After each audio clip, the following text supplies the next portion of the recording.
ရှေးဥစွာဖျားရှင်ရဲ့ဂုဏ်ကျေးဇူးတော်ကိုချီးမွမ်းပါတယ်နေ့ကျွန်တော်တို့အတူတကွခွန်အားယူဖို့ရန်အတွက်တိယော၄၈ချစ်ချင်းမရှိသောသူသည်ဖျားသခင်ကိုမသိအကြောင်းမူကားဖျားသခင်သည်ချစ်ချင်းမေတ္တာဖြစ်တော်မူ၏ယနေ့ကျွန်တော်တို့ကဘာကြီးမှာဖျားသခင်ဖန်ဆင်းထားတာကမတူညီကွဲပြားတဲ့အရာတွေတက်ရှိတတဝါတွေအမျိုးမျိုးမတူညီဘူးကွဲပြားကြတယ်နောက်ကျွန်တော်ပထဝီအနေထားရေမီတောတောင်တွေအစမတူညီကွဲပြားကြတယ်မတူညီကွဲပြားတဲ့လူမျိုးတွေယဉ်ကျေးမှုတွေတက်ဝင်ယုံကြည်မှုတွေအကျိုးအကြောင်းဖန်ဆင်းထားတဲ့ကဘာကြီး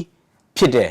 ဆိုတော့ကဘာဦးကျမ်းအခန်းကြီး1ကရင်တော့မှကျွန်တော်31မှာတွေ့ရတယ်ထိုမတူညီကွဲပြားတဲ့ဖန်ဆင်းကံအရာတွေဟာအကြောင်းအရာညီညွတ်လို့ရှိရင်ကောင်းကျိုးချမ်းသာပေးကြတယ်လို့နေ့အကြောင်းအရာမညီညွတ်ဘူးဆိုလို့ရှိရင်လေကျွန်တော်တို့ဒုက္ခအကျိုးတရားတွေတွေ့ရတယ်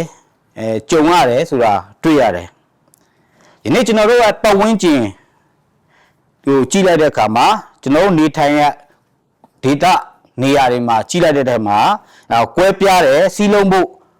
ခက်ခဲတဲ့လောက်ကွဲပြားဖို့ကလွယ်ကူတယ်ကျွန်တော်တို့ချစ်ချင်းမေတ္တာရှိဖို့လောက်ကျွန်တော်တို့မုန်းတီးဖို့လွယ်ကူတယ်ကျွန်တော်တို့မေတ္တာပို့ဖို့တဲ့ကျွန်တော်တို့မုန်းဖို့ကပို့လွယ်တယ်ဒါကျွန်တော်တို့ရဲ့လောကကြီးမှာကျွန်တော်တို့လိုချင်တာနဲ့ကျွန်တော်တို့ဖြစ်နေတာနဲ့ကကွဲပြားတယ်ဆိုတာတွေ့ရတယ်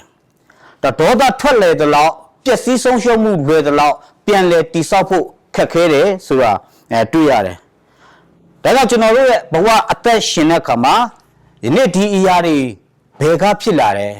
တယောက်နဲ့တယောက်ကျွန်တော်တို့ချစ်ချင်းမေတ္တာရှိရမယ့်အစားမုန်းတီးမှုတွေဖြစ်လာတယ်ဒီအရာတွေကဘယ်ကဖြစ်လာတယ်လဲဆိုတာကျွန်တော်တို့ပြန်လဲစမ်းစစ်ကြည့်အောင်ရှင်မာကုခရစ်ဝင်အခန်းကြီး9အခန်းငယ်15ရင်ကျွန်တော်တို့တွေ့ရတယ်လူပြင်မှလာ၍လူအတွင်းတို့ဝင်လျက်လူကိုညှဉ်းညူးစေသောအရာတစ်စုံတစ်ခုမျှမရှိလူအတွင်းမှထွက်သောအရာသည်လူကိုညှဉ်းညူးစေ၏တဲ့ယနေ့ကျွန်တော်တို့အသက်ရှင်တဲ့အခါမှာကျွန်တော်တို့လူကိုညှဉ်းညူးစေတဲ့အရာကကျွန်တော်တို့အပြင်ဘက်ကလာတာမဟုတ်ဘူးကျွန်တော်တို့ရဲ့အတွင်းနှလုံးသားကရင်လာတယ်ဆိုတာတွေ့ရတယ်ယနေ့ကျွန်တော်တို့ရဲ့ဘဝကျွန်တော်တို့ရဲ့အသက်တာကျွန်တော်တို့ရဲ့လူရဲ့တန်ဖိုးဒီအရာတွေကိုညှဉ်းညူးစေတဲ့အရာကကျွန်တော်တို့ရဲ့နှလုံးသားတွေကလာတယ်ကျွန်တော်တို့ရဲ့အတွင်းထဲကလာတယ်ဆိုတာကိုတမန်ကျမ်းစာကဖော်ပြထားတာတွေ့ရတယ်ဒါကြောင့်တမန်ကျမ်းစာကဘာပြောထားလဲဆိုတာချစ်ချင်းမရှိသောသူသည်ဖျားသခင်ကိုမသိအကြောင်းမူကားဖျားသခင်သည်ချစ်ချင်းမေတ္တာဖြစ်တော်မူ၏ယနေ့ကျွန်တော်တို့နှလုံးသားထဲမှာဒီချစ်ချင်းမေတ္တာမရှိတဲ့အတွက်ကျွန်တော်တို့ရန်လိုခြင်းတွေမုန်းတီးခြင်းတွေဖြစ်လာတယ်ယနေ့ကဘာကြီးကိုကြည့်လိုက်တယ်ယနေ့ကျွန်တော်တို့မြန်မာပြည်ကိုကြည့်လိုက်တယ်အမုန်းတရားတွေပွားများကြတယ်တူနဲ့တူမနာလိုခြင်းတွေမုန်းတီးခြင်းတွေကျွန်တော်တို့ပြဿနာတွေမျိုးစုံကြုံတွေ့ရတယ်ဒီအရာတွေကကျွန်တော်တို့ဘယ်ကလာလဲဆိုကျွန်တော်တို့ရဲ့အတွင်းနှလုံးသားတွေကလာတယ်ဆိုတာတွေ့ရတယ်။နေ့ကျွန်တော်တို့ဒုက္ခရောက်စေတယ်ကျွန်တော်တို့ကိုပြဿနာဒုက္ခခက်ခဲတွေကြုံစေတဲ့အရာကကျွန်တော်တို့ရဲ့အပြင်ပိုင်းကလာတဲ့အရာတွေမဟုတ်ဘူး။ဒီနေ့ကျွန်တော်တို့ရဲ့နှလုံးသားတွေကကျွန်တော်တို့ရဲ့အတွင်းနှလုံးတွေကလာတဲ့အရာတွေဖြစ်တယ်။ဒီနေ့ကျွန်တော်တို့ရဲ့နှလုံးသားထဲမှာချစ်ချင်းမေတ္တာမရှိတော့တဲ့အတွက်ကျွန်တော်တို့ချစ်ချင်းမေတ္တာရှိရမယ်ဆိုတာကျွန်တော်တို့လောဘဒေါသမောဟတွေဒီအရာတွေကျွန်တော်တို့အတွင်းနှလုံးတွေကထွက်လာတဲ့အတွက်ယနေ့ကျွန်တော်တို့ကဘာကြီးယနေ့ကျွန်တော်တို့မြန်မာပြည်ယနေ့ကျွန်တော်တို့ရက်ကွက်ကျွန်တော်တို့ရက်ရွာကျွန်တော်တို့အတင်းတော်တွေမှာမုန်းတီးမှုတွေရန်လိုမှုတွေမနာလိုမှုတွေဖြစ်တယ်ဆိုတာတွေ့ရတယ်။ဒါကြောင့်ကျွန်တော်တို့ယုံကြည်သူခရစ်ယာန်တွေရဲ့အသက်တာမှာဒီချစ်ချင်းမေတ္တာရှိဖို့လိုအပ်တယ်ဆိုတာတွေ့ရတယ်။တမန်ကျမ်းစာကပြောထားတာချစ်ချင်းမရှိသောသူသည်ဖျားကိုမသိယနေ့ချစ်ချင်းရှိတယ်ဒါပေမဲ့ဖျားကပြောထားတယ်ချစ်ချင်းမရှိတဲ့သူကိုဖျားမသိဘူးတဲ့ချစ်ချင်းမရှိတဲ့သူကဖျားကိုမသိဘူးတဲ့ယနေ့လူသားတိုင်းကိုအကုန်လုံးမိတိုင်းချစ်တယ်လားချစ်တယ်ချစ်ချင်းကိုသိတယ်ချစ်ချင်းကိုသိတယ်ဒါပေမဲ့ကျွန်တော်တို့ရဲ့ချစ်ချင်းကိုသိတယ်ဖျားကိုသိတယ်ယ ယေဖျားကခရစ်တော်ဘာပြန်ပြောတာလဲချစ်ချင်းမရှိတော့သူသည်ဖျားသခင်ကိုမသိအကြောင်းမူကားဖျားသခင်သည်ချစ်ချင်းမေတ္တာဖြစ်တော်မူ၏တဲ့ယနေ့လူသားတိုင်းမှာချစ်ချင်းဆိုတာသိတယ်ရှိတယ်ဒါပေမဲ့လူသားတိုင်းမှာမေတ္တာဆိုတာမရှိဘူးမေတ္တာကိုသိတယ်မေတ္တာအကြောင်းမသိဘူးဒါဖျားကချစ်ချင်းမေတ္တာဖြစ်တယ်လို့ဖော်ပြထားတယ်ဒါကြောင့်ကျွန်တော်တို့ရဲ့နှလုံးသားထဲမှာချစ်ချင်းမေတ္တာမရှိဘူးဆိုလို့ရှိရင်ကျွန်တော်တို့ရဲ့ပတ်ဝန်းကျင်ကျွန်တော်တို့ရဲ့ရက်ရွာကျွန်တော်တို့ရဲ့အိမ်ထောင်မှာကျွန်တော်တို့တာယာပျော်ရွှင်ငြိမ်းချမ်းတဲ့ဘဝမဖြစ်လာဘူးဆိုတာတွေ့ရတယ်ဒါဘာကြောင့်လဲဆိုတော့ဖျားသခင်ဖြစ်တဲ့ချစ်ချင်းမေတ္တာကကျွန်တော်တို့ရဲ့နှလုံးသားထဲမှာမရှိတဲ့အတွက်ဖြစ်တယ်ဆိုတာတွေ့ရတယ်ဒါကြောင့်ကျွန်တော်တို့ယုံကြည်သူခရိယန်ရဲ့အသက်တာမှာအသက်ရှင်တဲ့ချစ်ချင်းမေတ္တာအရှင်ဖြစ်တော်မူတဲ့ခရစ်တော်ကိုကျွန်တော်တို့ရဲ့နှလုံးသားထဲမှာရှိမယ်ဆိုရင်ကျွန်တော်တို့ရဲ့နှလုံးသားထဲကအရာတွေထွက်လာတဲ့အရာတွေဟာမေတ္တာတရားတွေဖြစ်မယ်ဆိုတာတွေ့ရတယ်ဒီနေ့ကျွန်တော်တို့ဘဝကိုညှဉ်းညူးစေတဲ့အရာကားတဲ့ကျွန်တော်တို့အတွင်းပိုင်းကိုဝင်တဲ့အရာတွေမဟုတ်ဘူးတဲ့တမန်ကျမ်းစာဆက်ဖတ်ပါမယ်ကြားစရာနားရှိသောသူမည်ဒီကကြားပါစေလူစုဝေးရှိအောင်ကြွတော်မူရင်ကျွန်တော်တို့ဆက်ဖတ်မှာဆိုရင်ကိုတော်ကတင်သည်အင်းများလောက်ပညာ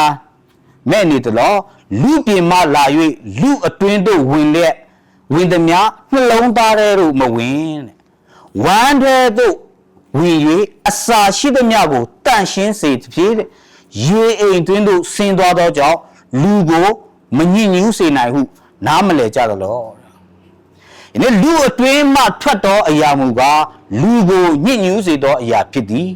လူအတွင်းနှလုံးသားထဲကမကောင်းတဲ့ကြံစီခြင်းသူ့မယားကိုပြစ်မှားခြင်းမိမလွတ်ခြင်း